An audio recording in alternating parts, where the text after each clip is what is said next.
دوستوں، دنیا میں بہت سے ایسے واقعات ہیں جنہوں نے دنیا کا رخ اور تاریخ ہی بدل ڈالی۔ سال 2001 کے ستمبر میں امریکہ میں بھی ایک ایسا ہی سانحہ ہوا جس نے ماڈرن دنیا کی تاریخ بدل کر رکھ دی۔ My name is Betty Ong. I'm number 3 on flight 11. Ladies and gentlemen, this is a difficult moment for America. Today we've had a national tragedy. Two airplanes have crashed into the World Trade Center.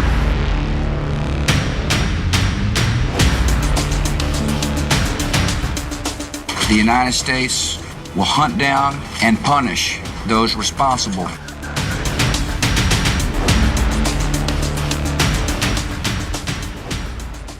امریکہ نے دنیا سے دہشت گردی کے خاتمے کے نام پر اپنے بہت سے مقاصد بآسانی حاصل کیے اور اسی واقعے کو بہانہ بنا کر کچھ ممالک پر حملہ آور بھی ہو گیا۔ یہ واقعہ تھا امریکہ میں موجود اس وقت کی سب سے اونچی بلڈنگز ورلڈ ٹریڈ سینٹر کے دونوں ٹاور سے دو طیاروں کے ٹکرانے کا۔ اس کے علاوہ ایک جہاز امریکی محکمہ دفاع کی عمارت دی پینٹاگون پر بھی حملہ آور ہوا۔ اس واقعے نے دنیا کو ہلا کر رکھ دیا اور اس کے بعد امریکہ نے اپنے مخالفوں پر حملوں کا آغاز کر دیا اور خصوصاً عراق اور افغانستان کو نشانہ بنایا۔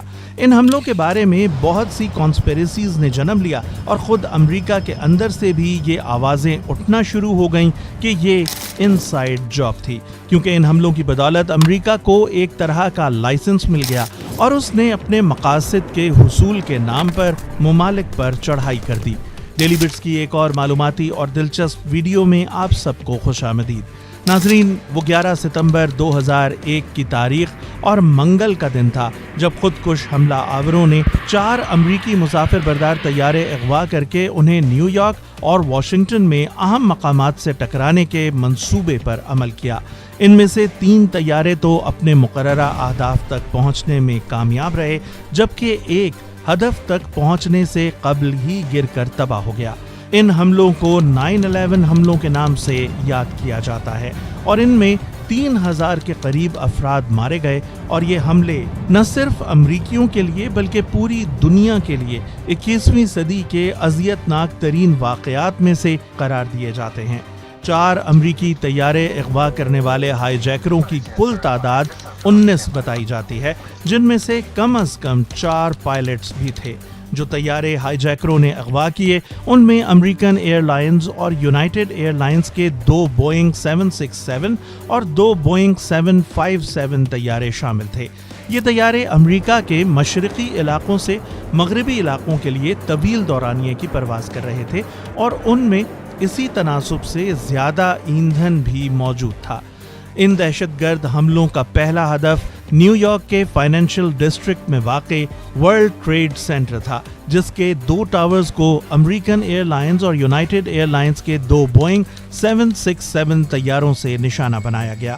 امریکی ریاست میساچوسٹس کے شہر بوسٹن کے لوگن ہوائی اڈے سے لاس اینجلس کے لیے پرواز بھرنے والی امریکی ایئر لائنز کی فلائٹ 11 اغوا کیے جانے کے بعد مقامی وقت کے مطابق صبح 8:46 پر ورلڈ ٹریڈ سینٹر کے شمالی ٹاور سے ٹکرائی۔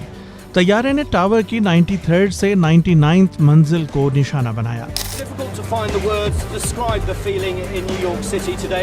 New York City is in shock. دنیا ابھی اس جھٹکے سے سنبھل ہی نہیں پائی تھی کہ 18 منٹ بعد دنیا میں کروڑوں افراد نے اپنی ٹی وی اسکرینز پر لوگن ہوائی اڈے سے ہی پرواز کرنے والی یونائٹڈ ایئر لائنز کی پرواز 175 کو 9:03 پر جنوبی ٹاور سے ٹکراتے دیکھا۔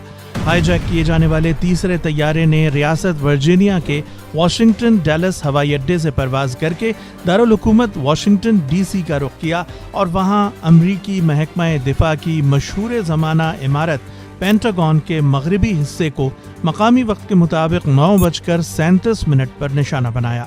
نوآرک کے ہوائی اڈے سے اڑنے والے چوتھے طیارے کے بارے میں بتایا جاتا ہے کہ اس کا ہدف واشنگٹن میں ہی واقع امریکی پارلیمان کی عمارت یعنی کیپٹل ہل تھی، لیکن وہ راستے میں ریاست پینسلوینیا کے مغربی علاقے میں شنکوسویل کے مقام پر مقامی وقت کے مطابق 10:03 پر اس وقت گر کر تباہ ہو گیا جب طیارے کے مسافروں نے دیگر حملوں کی خبر سننے کے بعد مزاحمت کی۔ ان حملوں میں 19 ہائی جیکروں کے علاوہ 2977 अफराद मारे गए, जिनमें से अक्सरियत का ताल्लुक न्यूयॉर्क से था। नाज़रीन, बयान ये किया जाता है कि इन हमलों की मंसूबाबंदी अल-कायदा नामी शिद्दत पसंद गिरोह ने अफगानिस्तान में की थी।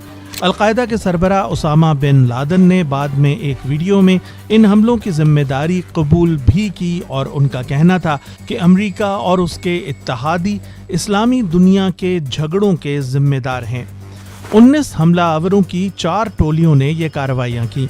इन 4 टोलियों में 3 टोलियां 5-5 अफराद पर मुश्तमिल थीं, जबकि एक में 4 अफराद थे, जिनका तैयारा पेंसिल्वेनिया में मुसाफिरों की मज़ाहमत की वजह से गिरकर तबाह हो गया। हर ग्रुप में एक ऐसा शख्स मौजूद था जिसने तैयारा उड़ाने की तरबियत हासिल कर रखी थी। उन्होंने ये तरबियत अमेरिका के फ्लाइंग स्कूल से ही हासिल की थी। उसामा बिन लादन की तरह 15 हाईजैकरों का ताल्लुक सऊदी अरब और 2 का ताल्लुक मुत्तहिदा अरब अमारात से था। बकिया 2 में से एक का ताल्लुक मिस्र, जबकि दूसरे का लबनान से था। 9/11 हमलों के 1 माह से कम अरसे में सदर जॉर्ज डब्ल्यू बुश ने अल-कायदा को ख़त्म करने और उसामा बिन लादन को ढूंढने के लिए एक आलमी इत्तेहाद के हमरा अफगानिस्तान पर यलगार कर दी।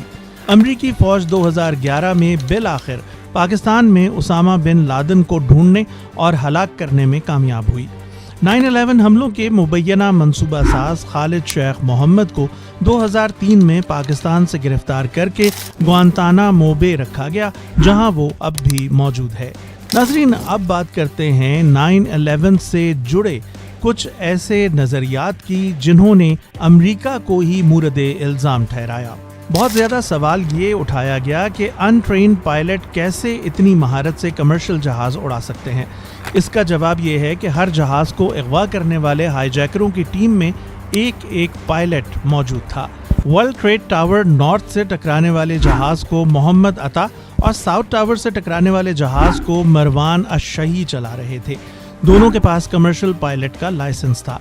सबसे तरबियत याफ्ता पायलट हानी हंजोर थे, जिनके जिम्मे सबसे मुश्किल काम यानी पेंटागन से जहाज को टकराना था। उनके पास कमर्शियल और प्राइवेट दोनों लाइसेंस थे।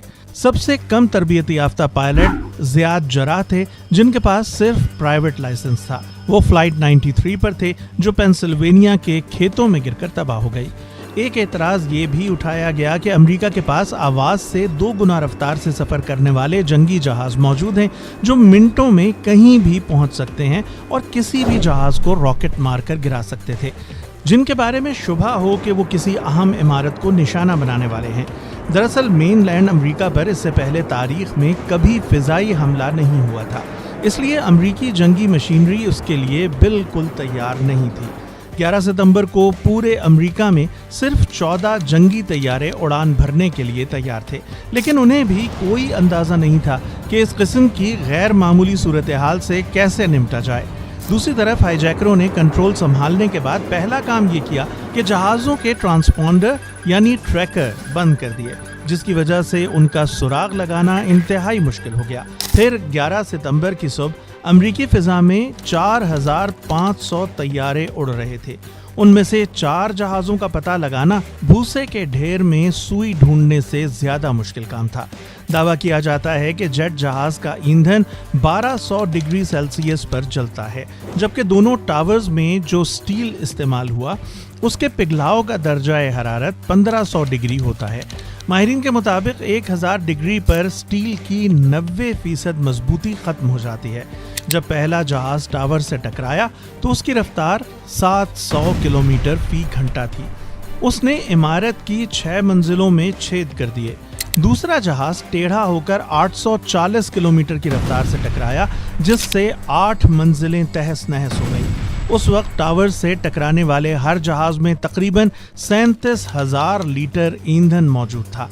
इमारतों से टक्कर के बाद इस ईंधन में आग लग गई और ये सारा जलता हुआ ईंधन बहकर इमारत के वस्ती हिस्से में पहुंच गया, जहां इमारत को सहारा देने वाले स्टील के मरकजी सुतून थे। इस ईंधन ने स्टील को पिघलाया बेशक ना हो, लेकिन उसे मोम की तरह नरम जरूर कर दिया। फिर तबाहशुदा मंजिलों की वजह से ऊपर से इमारत का बेपनाह बोझ बढ़ता चला गया और रफ्ता रफ्ता पूरा ढांचा ज़मींबोस हो गया। अगर आपने इमारतों के ज़मींबोस होने की वीडियो देखी तो उनसे उभरने वाले धुएं और गर्द के बादल तेजी से फैलते हैं, जिनसे तासुर मिलता है कि शायद उनके अंदर बम फट रहे हैं। हकीकत यह है कि कोई भी इमारत ज़्यादातर छोटे बड़े कमरों पर मुश्तमिल होती है जिसमें हवा भरी होती है। टावर्स की ऊपर की मंजिलें गिरने लगीं तो उनका बोझ नीचे वाली मंजिलों पर पड़ा और उनसे धुएं और गर्द के मरगूले धमाकों की सूरत में बाहर निकलने लगे। ये उन सवालात में से कुछ के जवाबात थे जो 9/11 के बाद उठाए गए। कॉन्स्पिरेसी थ्योरीज को माने या ना माने, मगर हर शख्स ये मानता है कि ये ऐसा सानहा था जिसने दुनिया का रुख बदल कर रख दिया। हमें उम्मीद है कि आपको हमारी वीडियो पसंद आई होगी।